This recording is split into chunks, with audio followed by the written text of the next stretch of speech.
Welcome to Femme Furious, a podcast where pop culture meets a feminine framing. I am your host, Julia Rose Portela, and today we are prepping to blow up a bridge between worlds. But before we dive into today's episode, let me tell you how you can support and follow the podcast. Listen and subscribe anywhere that you get your podcasts. You can also watch full video breakdowns on YouTube, Spotify, and on Patreon.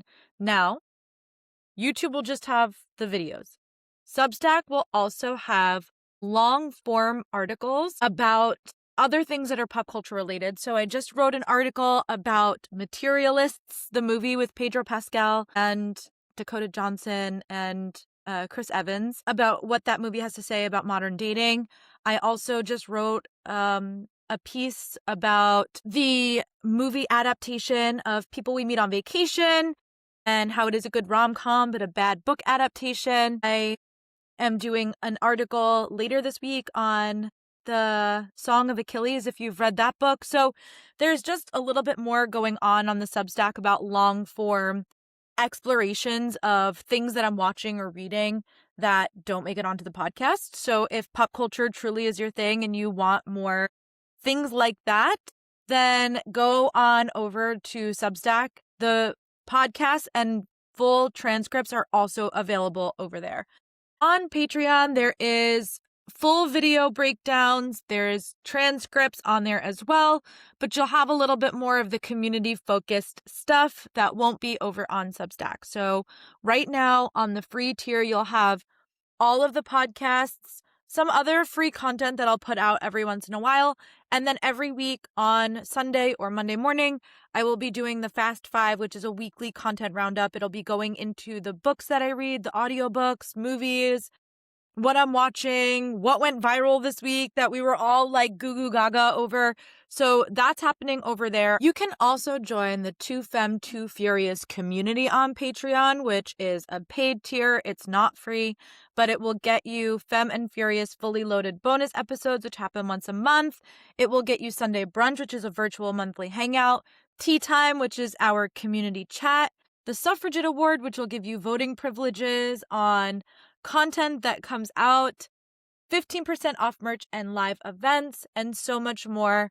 So that is all over on the Two Femme, Two Furious tier of the Patreon. You can also follow me on Letterboxd if you want some of my slightly unhinged but mostly insightful reviews. You can follow me on Storygraph if you're more of a bookish baddie and you want to see what I'm reading and my reviews on over there. You can follow the podcast on socials at Femme Furious Pod. That's over on TikTok and Instagram.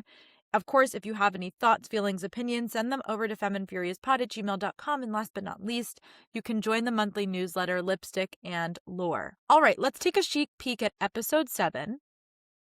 I just want to say I've watched about an hour of the documentary, which came out yesterday, and I don't really have much to say about it today, but I'll probably be interweaving some stuff that came out from the documentary in next week's episode, which will probably be like a super mega sized episode, so just bear with me. So here's your spoiler warning. We are talking about everything Stranger Things up until this episode. I will not mention anything from the finale, so if you haven't watched it yet, don't worry, no spoils for that. We're almost done. This is almost it. I can't believe we're like leaving Hawkins. It feels so bizarre and so weird to me. So we are diving into today's episode 7, The Bridge. It is written by the Duffer Brothers. It is directed by Sean Levy and the Duffer Brothers. The vibe check. It's a fever dream of your high school reunion. The feral factor is an 8 out of 10. Who this episode is for. This episode is for the she's, the gays, and the theys. This episode is also for anyone who loves our cool slutty daddy Steve Harrington. It is also for anyone who enjoys the spectacle of delightful Derek being a dipshit. That's all I'm going to say about that. This is my very short, very brief hot girl hot take. One last crew union to create the final plan. What could be better? This is Stranger Things at its most enjoyable. All right, let's dive into our Femme Frame, where we will explore key feminist themes, herstory, cultural context, and more. This week's Femme Frame is titled Holly Wheeler and the Heroine's Journey. So I want to slow down and talk about Holly Wheeler and the Bridge, because I think that this moment is doing way more narrative work than it looks like on the surface. Because on paper, it's very simple. Holly is trapped in the abyss, and then she escapes to the upside down. She is terrified. She's running. We see like the horror graphic of Vecna just coming slowly, so slowly after her. And she survives, only to get yanked back and dragged back into the pain tree.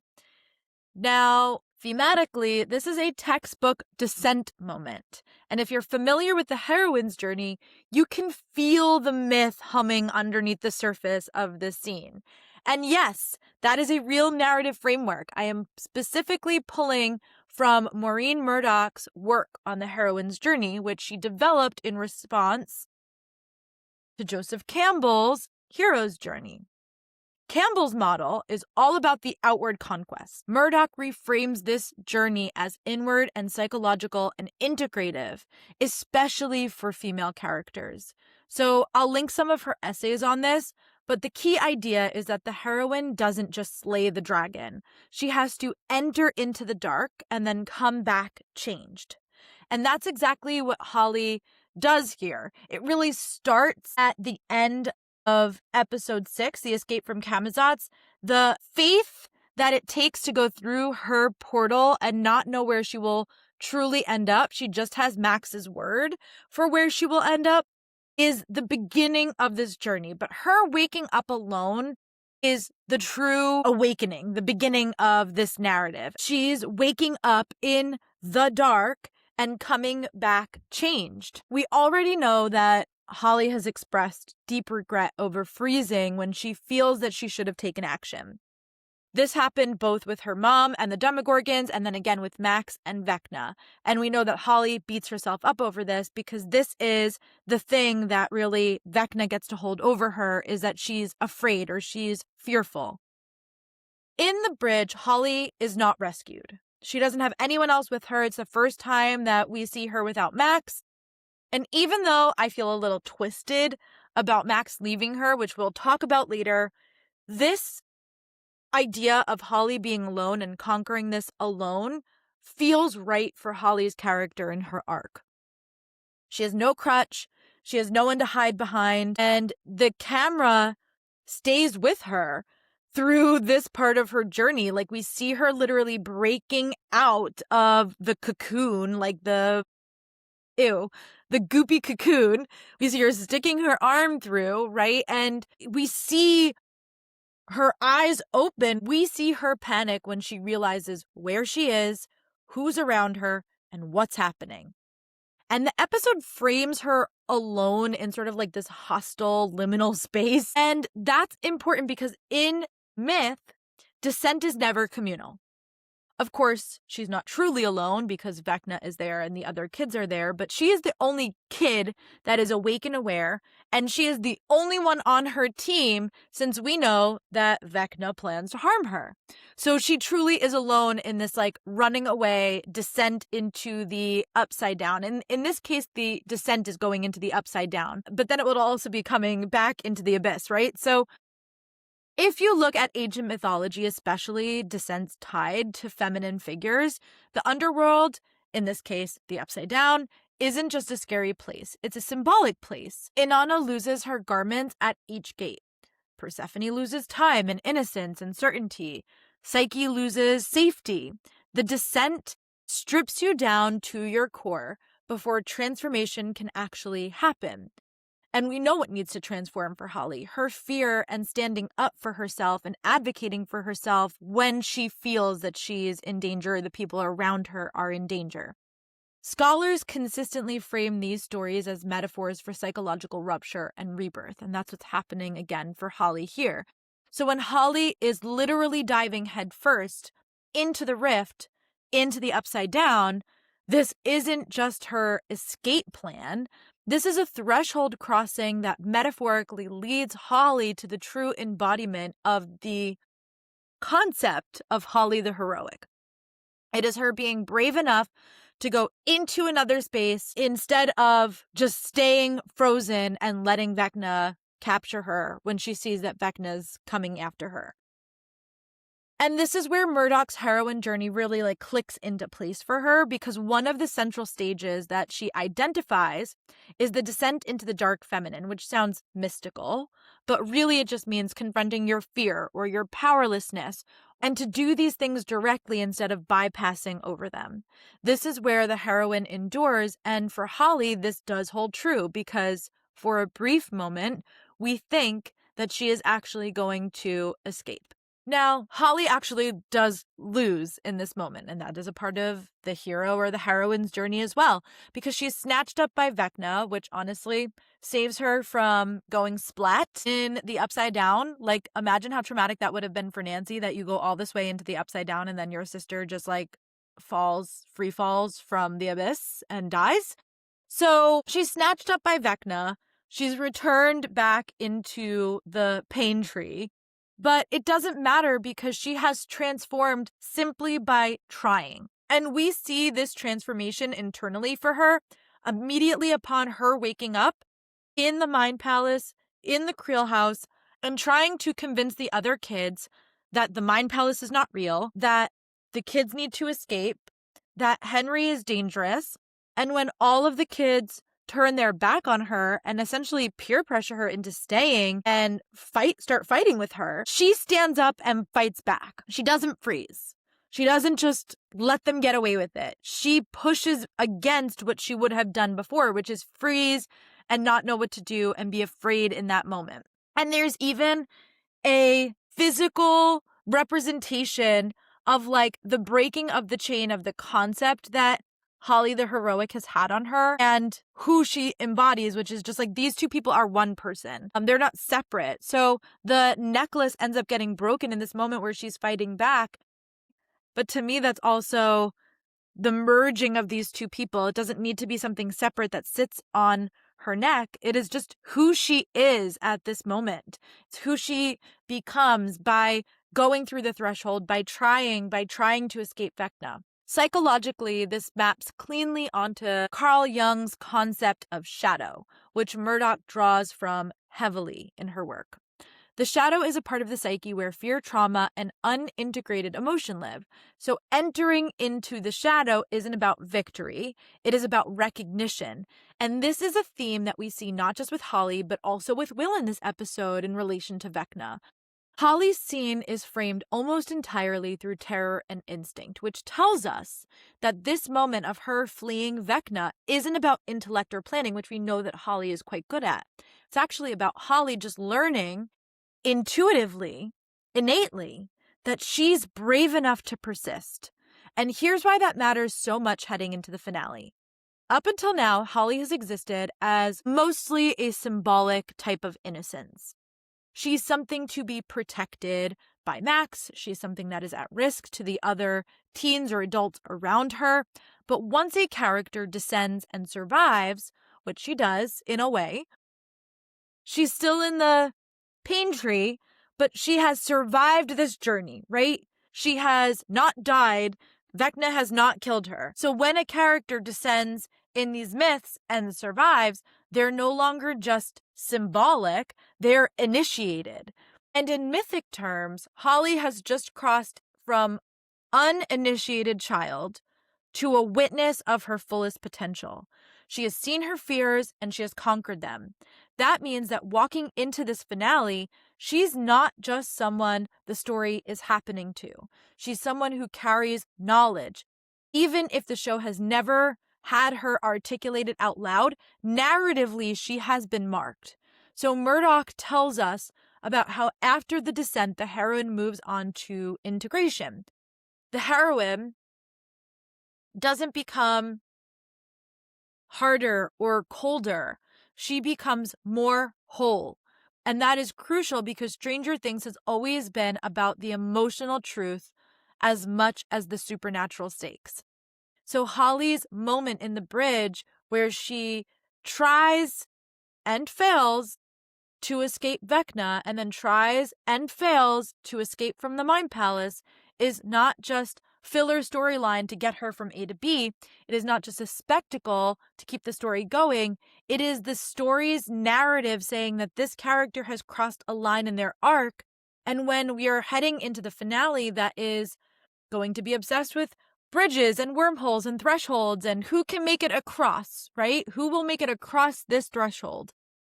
It matters deeply who has already been to the other side. And in this case, Holly has. Okay, let us dive into our slay by slay. We open the episode with a very groggy Max Mayfield who is reemerging into the world. Welcome to the world, Max. Lucas and Max mean so much to me. I love their relationship so much.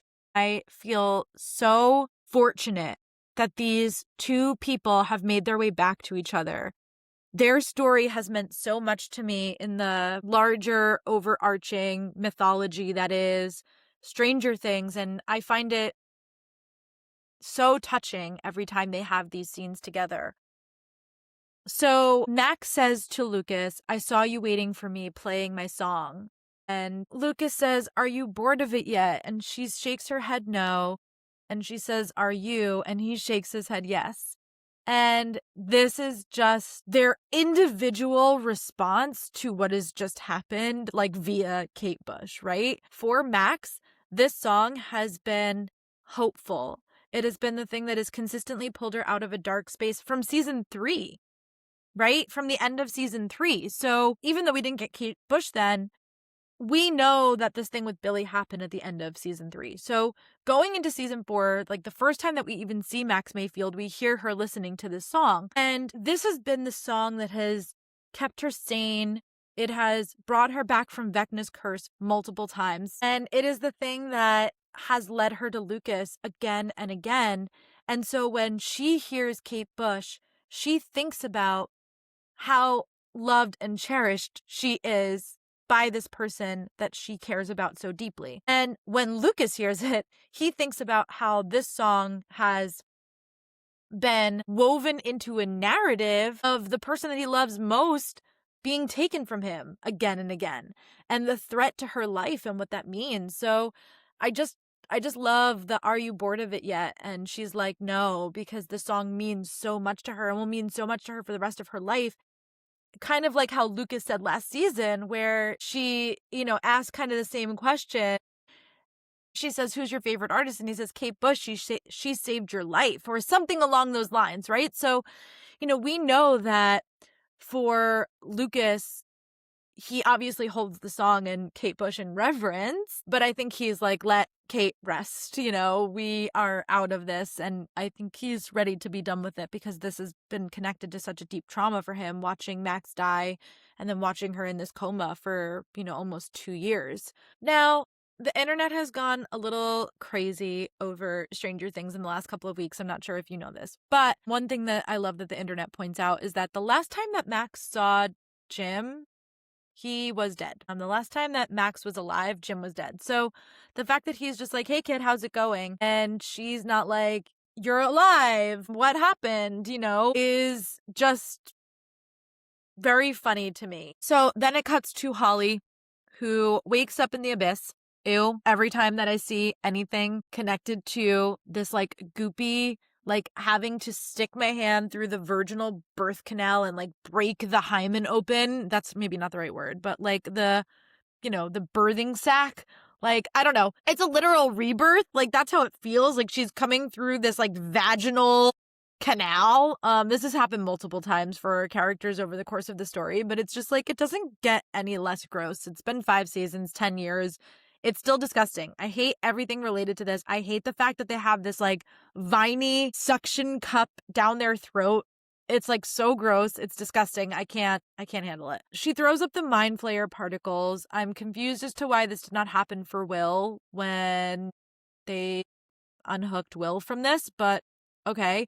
And like for Will, it was like down his throat. It was not just like suction cupped onto his mouth. Like they pulled it from inside of his throat if you go back to season 1 and you watch it, okay? So she realizes that she's not in the upside down. Max has told her, "You're probably in the upside down. The upside down looks just like Hawkins. Go to your house." So she is looking around at this place and she's like, "Not Hawkins, not the upside down." So there's literally nothing for miles. It's just desolate. There's no demogorgons. There's no demo bats flying anywhere.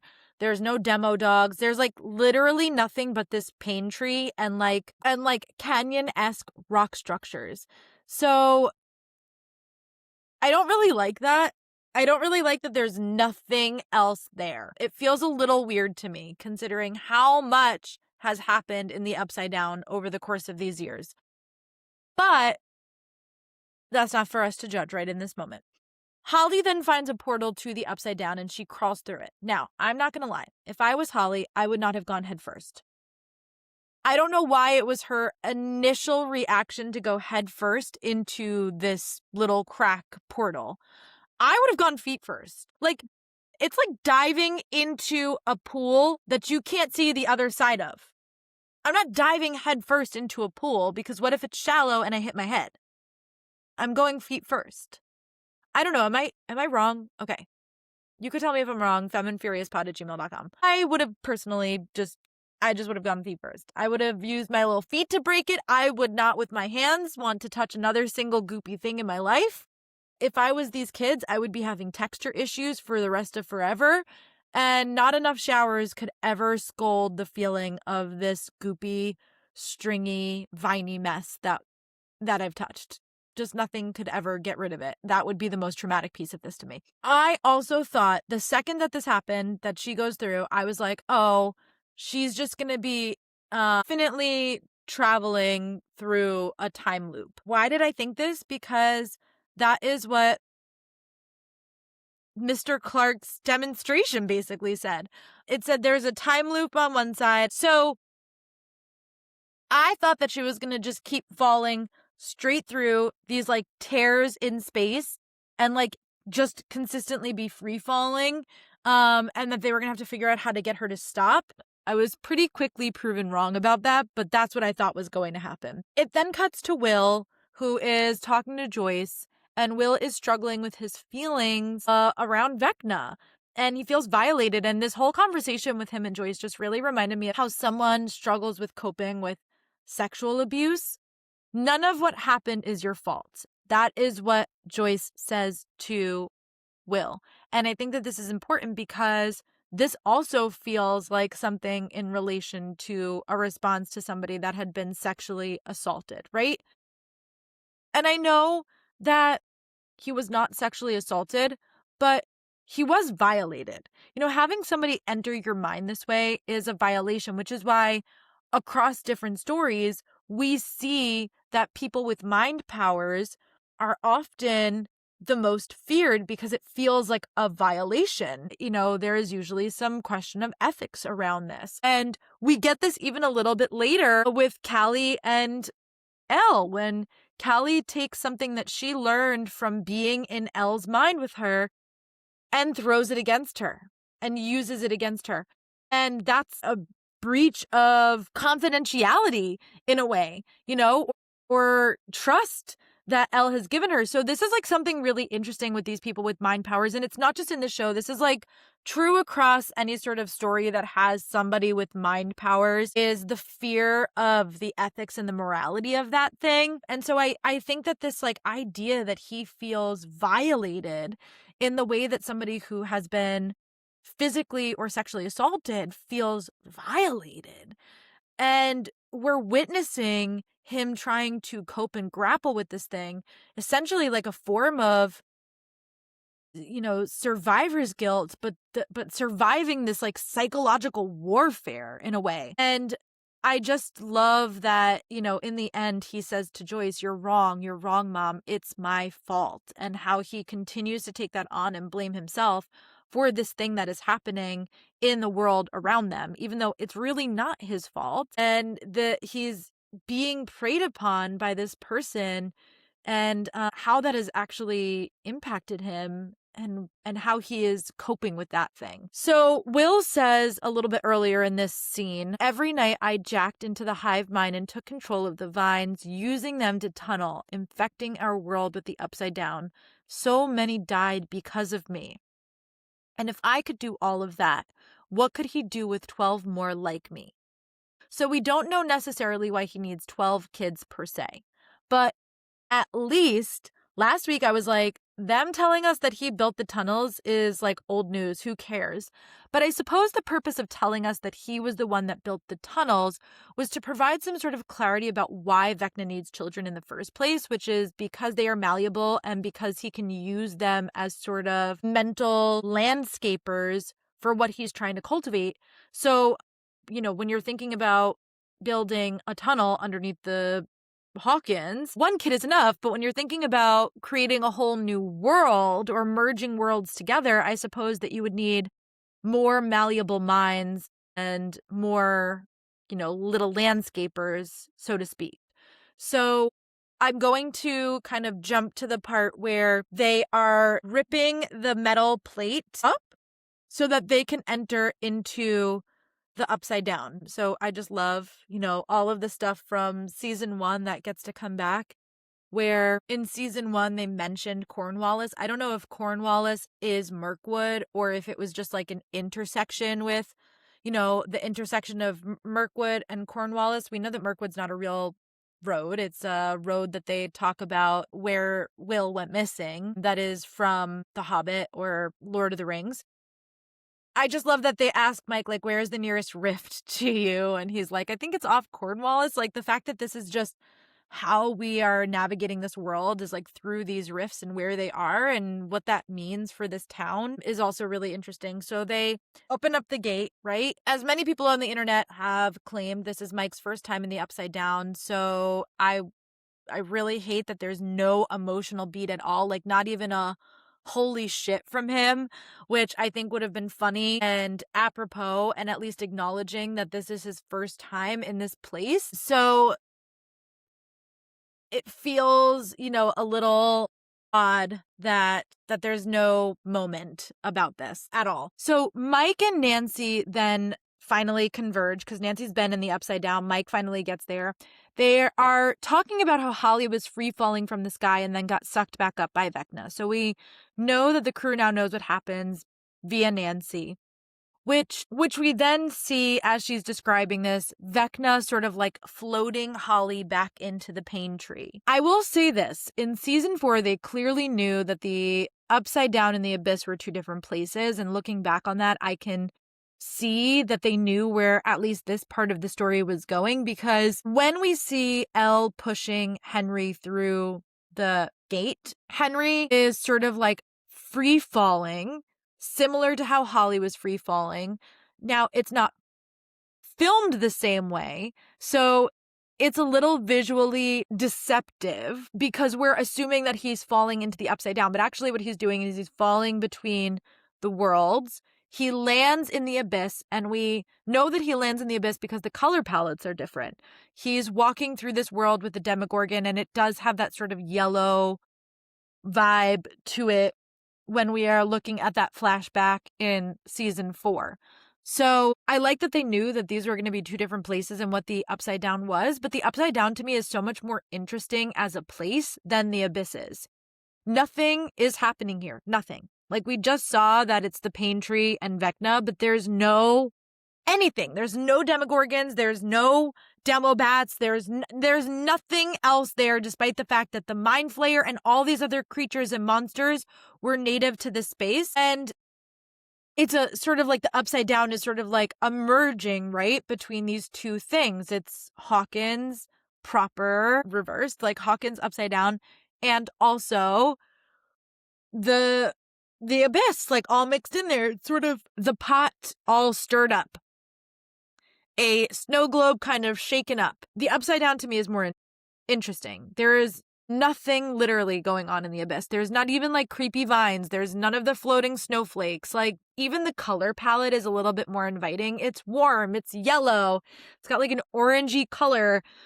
It's brighter versus the dark gray with red flashes that we get from the Upside Down, which is far more menacing.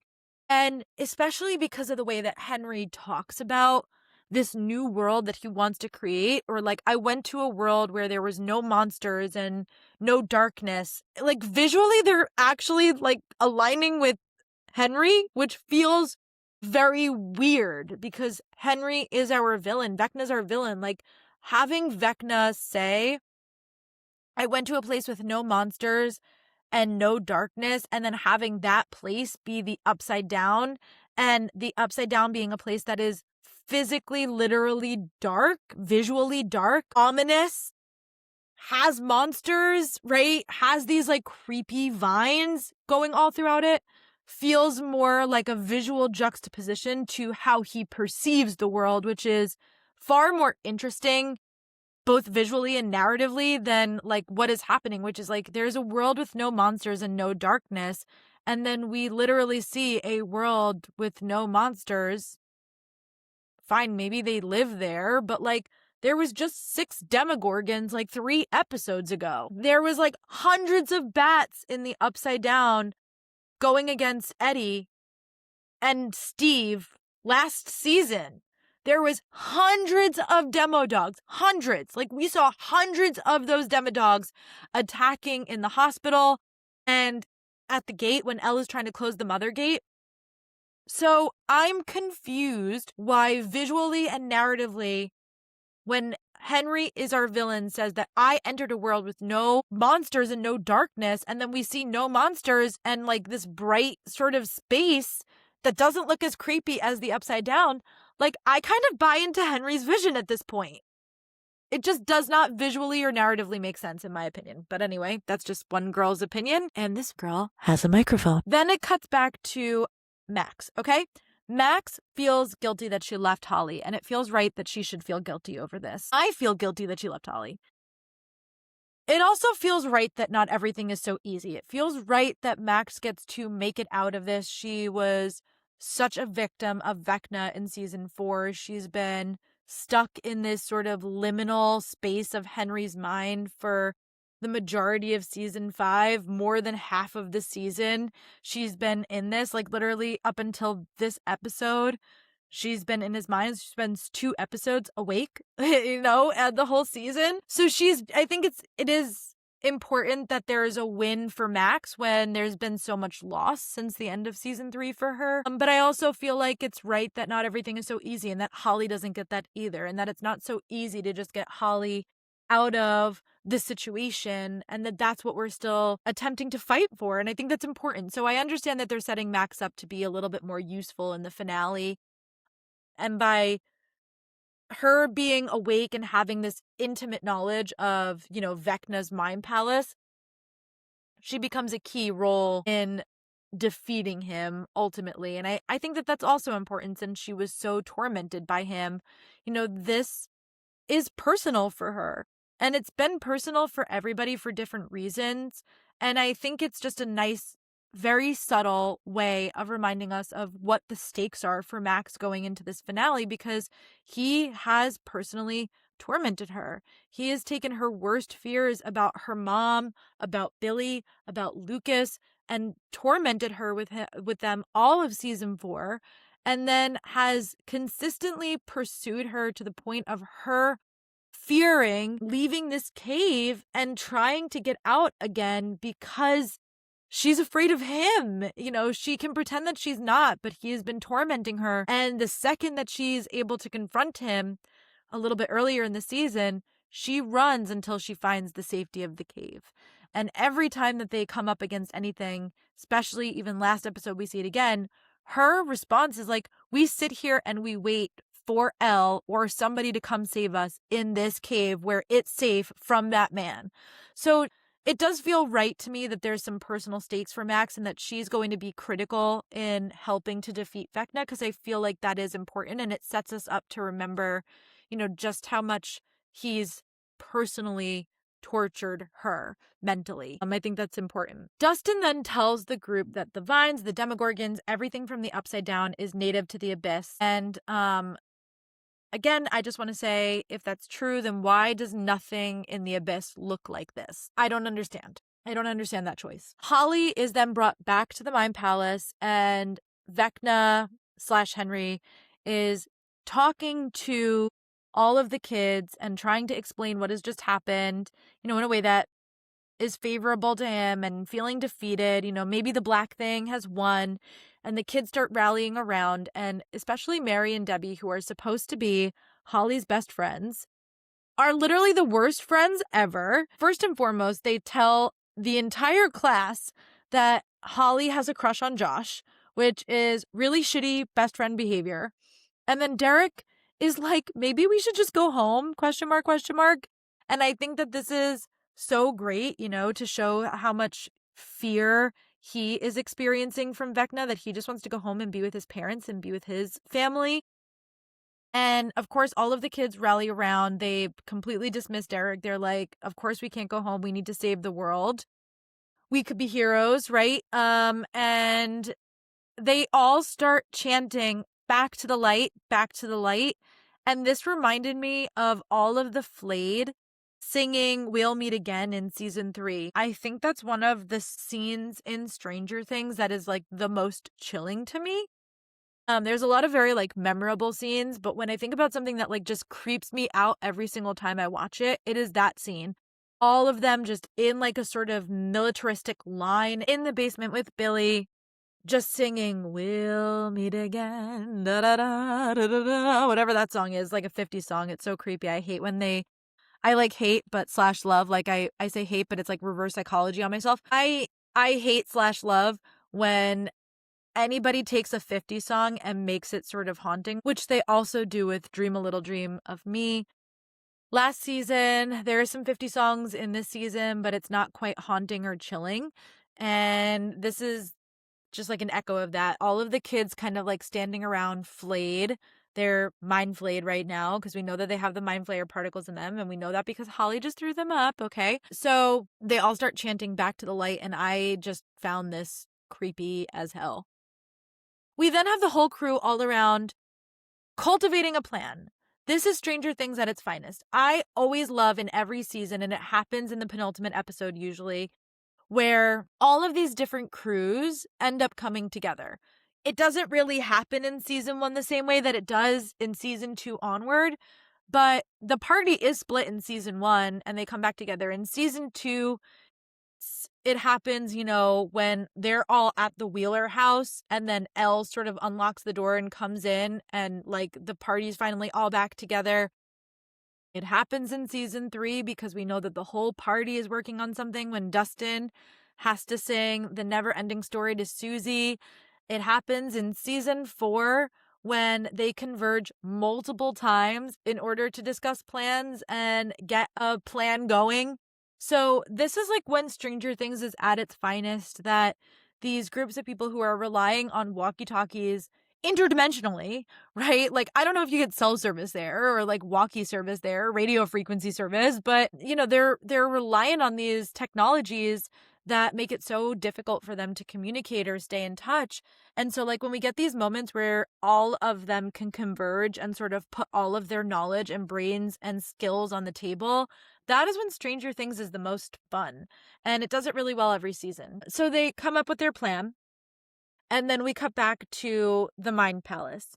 We have Holly waking up. She's trying to convince all of the kids that Vecna's a douche canoe kidnapping psychopath, that Max has helped her escape, that they're not really in the Creel house, that this is not real. This is a mental trick, and she's seen them all hooked up to viney, goopy, mind-flaying suction cups over their mouths in the abyss. And of course, the kids don't believe her.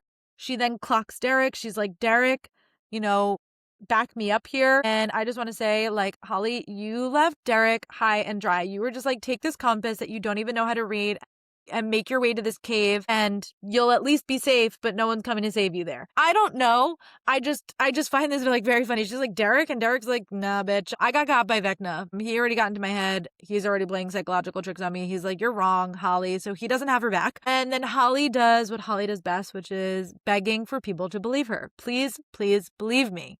Come on, you have to believe me. Now, all the kids tried to, quote unquote, bring Holly to the light, of course, but she's not falling for this. She has been, as we said earlier in the Femme Frame, changed. She is more heroic now.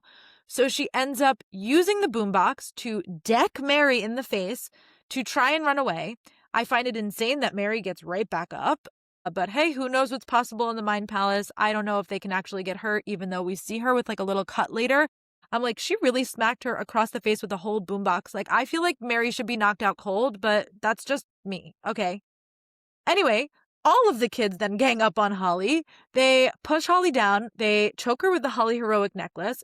And it then breaks. And as it breaks, they don't deliberately push her down the stairs, but the thing that they're doing is choking her out. And when it breaks, she ends up falling down a flight of stairs. So poor Holly, she's failed once again. It then kind of cuts back to Hopper and Joyce. They're walking together, and Hopper confides in Joyce that him and Elle fought because Elle thinks that Hopper doesn't believe in her.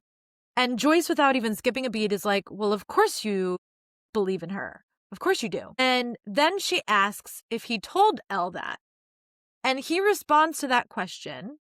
She thinks she's invincible. And Joyce says, that's not what I asked. And this is Hopper's biggest pitfall, is that his fear outweighs the questions that are in front of him to the expense of the needs of others.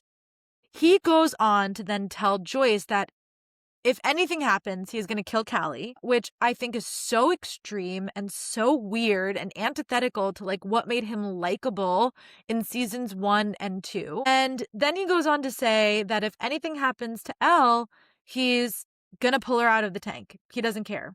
He doesn't care about this plan. He doesn't care about this mission. He doesn't care about what Elle desires to do.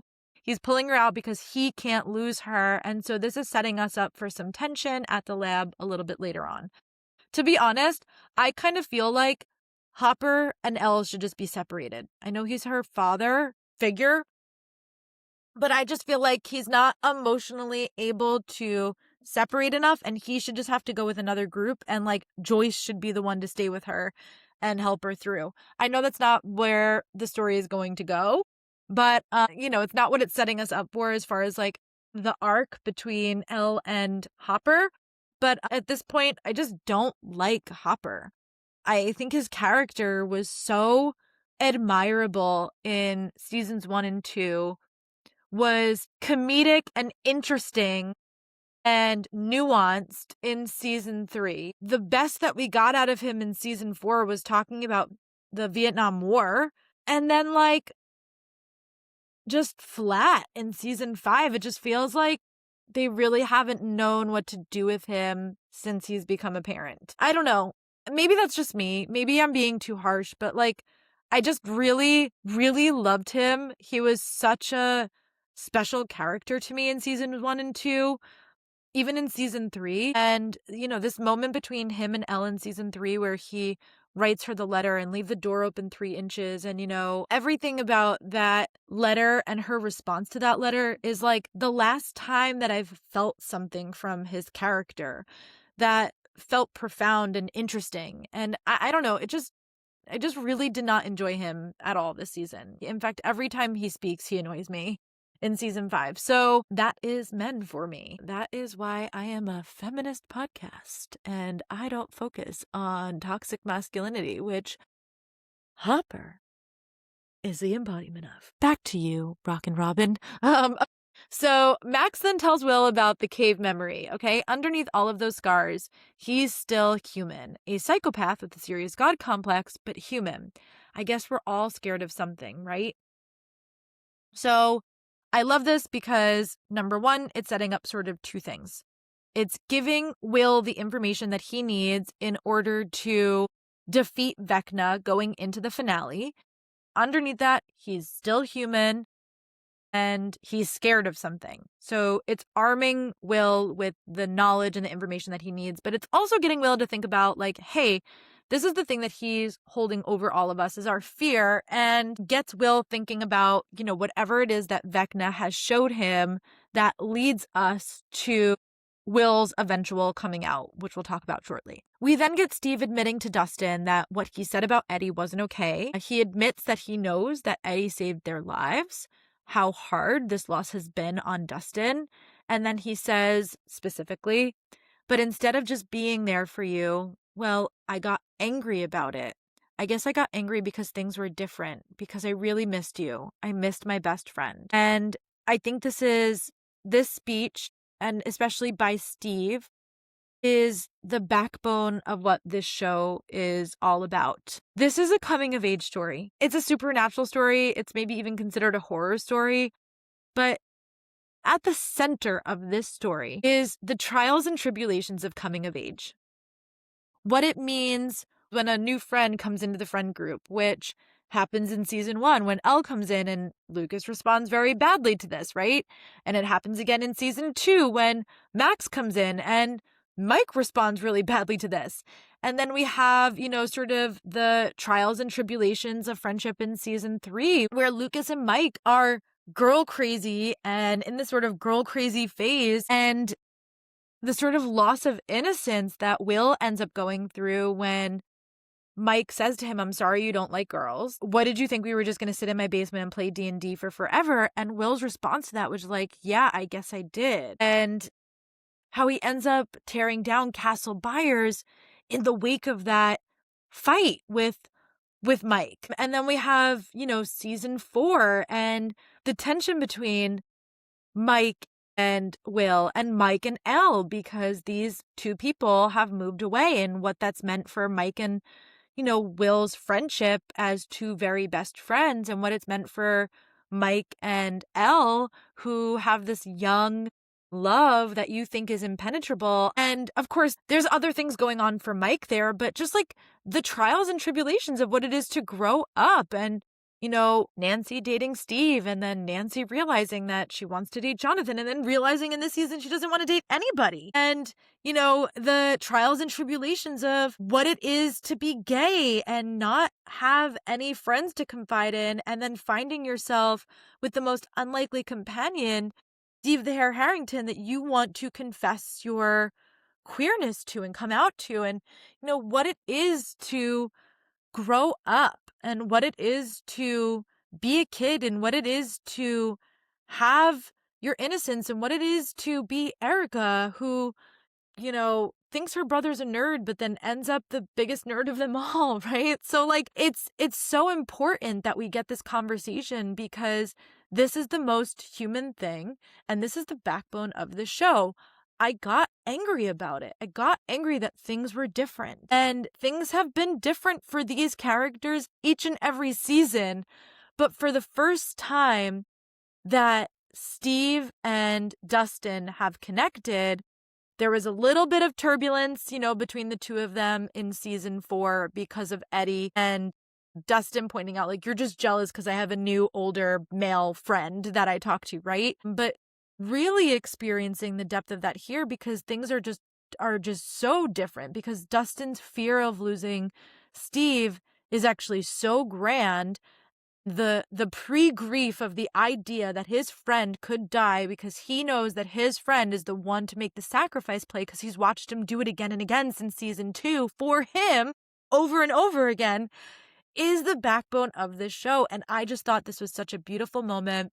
I love that it's like the Rubik's Cube isn't even like a good measure of intelligence, but coming up with this plan was brilliant and genius. And, I thought this was just a really healing conversation, and I'm glad that we got it here in this episode. They then establish that Elle and Callie can talk in the void, or, the void, I guess, being Elle's mind.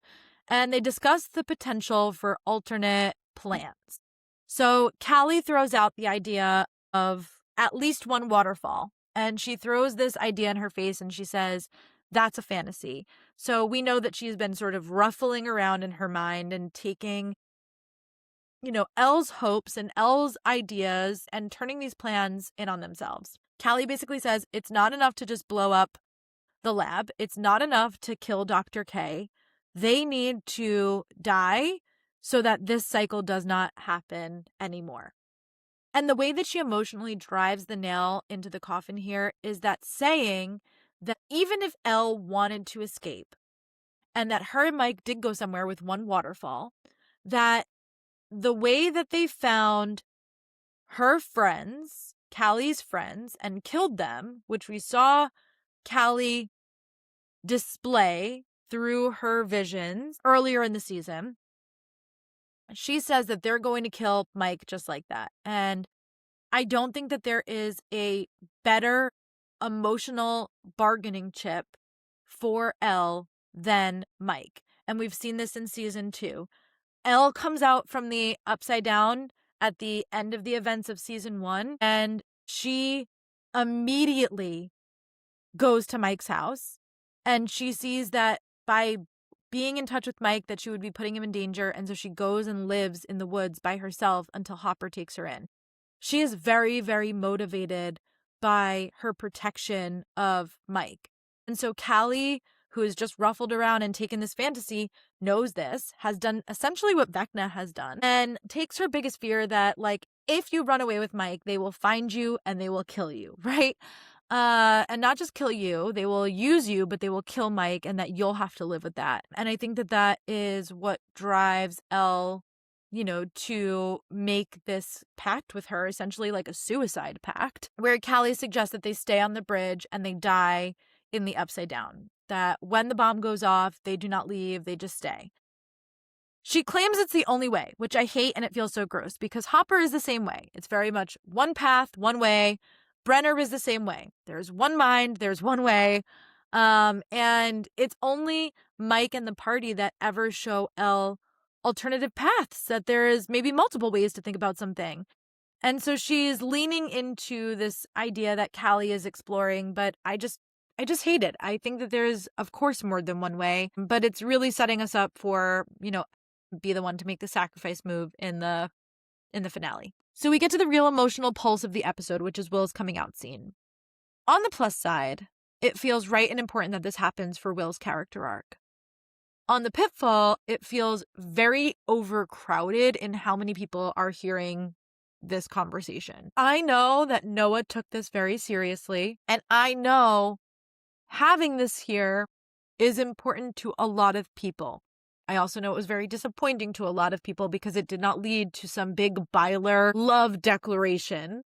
But Noah is wonderful in this scene, and it was some really good stuff from him that we haven't seen in a long while, maybe even since season 2. You can see he's nervous. He's tugging at his sweatshirt. He's kind of wringing his hands around. He's rocking back and forth a little bit. He's nervous. And it's portrayed both vocally and physically very, very well. Noah does an incredible job in this scene. So he says, the truth is, I am different. And then it cuts to Jonathan, who's sort of like bracing for impact because he knows what's coming. He knows what's coming because they've had this conversation in subtext in season 4. This is also some really good stuff from Charlie. Really great acting here. It really brings back the Jonathan and Will connection that had really been missing for a long while, and, sort of gets rectified a little bit in season 4, where Jonathan says, like, I've been so focused on me that, like, I haven't been available to talk to you. We used to talk about things. And so seeing, Jonathan's face here responding to what he knows is about to happen in this very large group of people is just some, like, really, really good face acting from Charlie. This confession from Will is mostly for his friends. And I would even say it's mostly to Mike. But he's directing the conversation to his friends. It's not to his mom or anybody else, because he says we like the same things. And all of the things that he lists are things that are very specific to the friend group.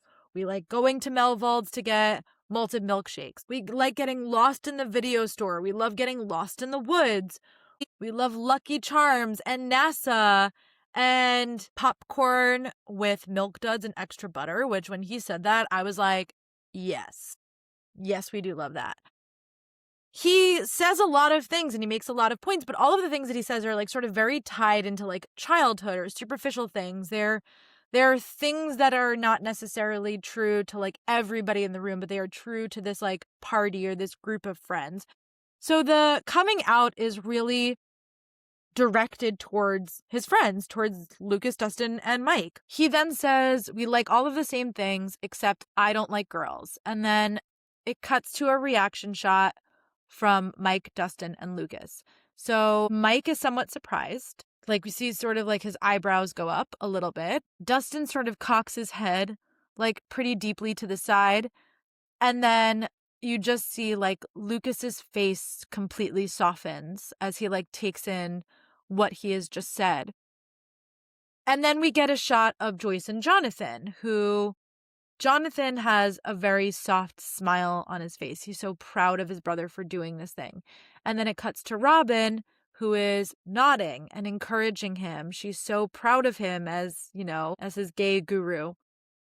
And while he doesn't directly say that it's Mike, he then says, I had a crush on someone, even though I know they're not like me. And he's looking at Mike, and Mike just lets this comment wash over him. Like, he's really starting to take in not just that Will has come out, but that Will has had feelings for him and what that means. And then he says, I realized that he was my Tammy, but by Tammy, I mean it was never about him, it was about me. And then today Vecna showed me what would happen if I did this, if I told you guys the truth.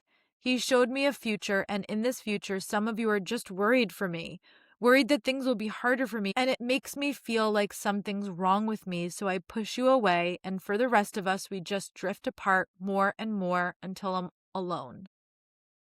I think this is incredibly beautiful. I think it's very moving. I think it is thoughtful to the queer experience. And not only did I cry, like me, Julia, watching it both times that I watched this episode, but Jonathan is crying, Elle is crying, Robin is crying, Dustin is choked up, Max is teary-eyed. So it is not just affecting us, the viewer, it is emotionally affecting and impacting the people that are in the story, because we get so many shots of like people crying at this, confession that he is making. And so I think that this is very thoughtful, even if I think that there's a lot of people here. When Will says, it just felt so real, I broke down crying myself this time around. Like, I was pausing this time around to like take notes and, get my thoughts out. But when he said it just felt so real, I just got so choked up. I just really felt it. It's taking the internalized fear that comes with the queer experience and vocalizing it in a way that I think is both beautiful in its dialogue, even if it's a little overcrowded in the space in its delivery. Like, I don't think that Callie needs to be there for Will's coming out. I just don't. I don't know that all of these people needed to be in the room. And I think it's very healing and very important that we acknowledge that everyone supports him. Like, truly nobody gives him pushback. I would think like maybe Murray would say like a little something snarky, or maybe even Mr. Clark at this point. Like, I don't know. Like, I don't know if all of these people really truly needed to be there, but it felt right that the responses that we're getting are mostly Robin, Jonathan, and Joyce, and Lucas, Dustin, and Mike. I think it's important that we get those people who are there witnessing and seeing their facial response and their emotional response. But the fact that so many of these people then come to him and hug him, especially Lucas being the first of the boys to stand up and hug him, is so moving to me. Max is my favorite character, but Lucas is top tier. I really just have fallen so in love with what Lucas's character means to me as one of the people in this story, and how nurturing and loving he truly is. I think we see so much of that here. I do sort of wish that we got Steve's reaction at all, especially because we had this incredible moment between Robin and Steve in Robin's coming out. So I sort of wish that we got Steve's reaction, just like even a second of it, especially because if you put all of these people in the room, but you only show the reactions of certain people, it feels like maybe those are the people that we should just have in the room instead of having all of these people in the room, because we don't see Steve at all. And I feel like it would make sense to me that because of how we know that he's responded to Robin's coming out, that like if Will was like, this person is safe, I don't know. I kind of wish that we just got his reaction. I just wish that we got his face and not just like sort of Steve's torso behind Robin. It just felt like, then don't have these people there if they're not going to be responding to it, especially for a character like Steve who's responded so well to Robin's coming out. We go right from Will's coming out scene into immediate gunfire, just a spray of bullets happening left and right. One of them being Nancy Wheeler, who just pops out, kills her first person. She has zero remorse. She's not thinking about it. She is just like, kill, shot. She's never killed anybody. She just kills her first human. I mean, she shot at Vecna, which I guess is humanoid, and she shot at the Demogorgons, which again I guess is humanoid.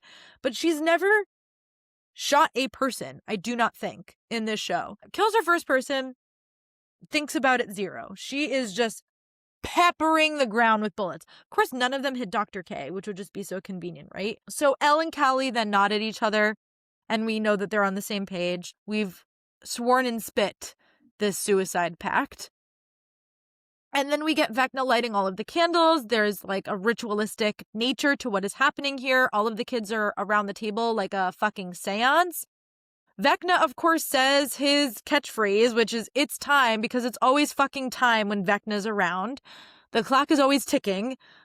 And then they have this sort of moment where he closes his eyes. He goes into his little meditative state. All of the kids' heads snap back and then cut to black. Vecna's clock is chiming, and the clock is ticking. We get like just the clock ticking down as we enter into the finale. So that is the end of this episode, the penultimate episode of Stranger Things. Crazy. Wild. Okay, let's crack open the burn book where we will look at the superlatives for this episode. The Bold and Bothered Award. This is strictly for the Femme and the Furious. It's the quote or the moment that relays the most feminine rage. And this goes to Erica calling Vecna a pussy, which is a great and hysterical line. Erica could single-handedly take Vecna down.